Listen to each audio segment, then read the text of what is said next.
Alexander Zverev is back in action for the first time since he blew his chance at winning the Australian Open. Alexander Zverev has U-turned on his brutal assessment of his Australian Open performance. The world number 2 suffered a one-sided defeat to Jannik Sinner in the championship match, extending his losing streak in Grand Slam finals. Zverev is now back in action for the first time since his gutting loss in the championship match, and he now regrets his comments. The German has still never won a major title, but he had another chance to get his hands on his first big trophy last month.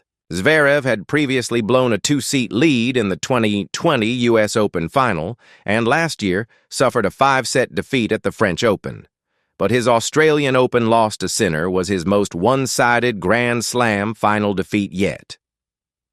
The Italian breezed through, winning 6-3, 7-6-4, 6-3, and retaining his crown in Melbourne.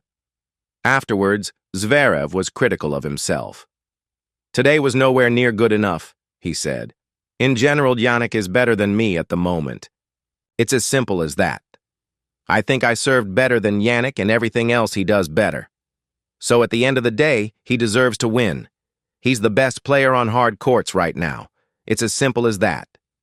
After having more than 2 weeks to process the defeat, Zverev is back in action at this week's Argentina Open, where he is the top seed. Ahead of his campaign in Buenos Aires, the 27-year-old backtracked on his comments and suggested he was too harsh on himself. After losing that kind of final, and a lot of emotions go through your head, a lot of things go through your head. And sometimes I also say things that I regret, Zverev explained.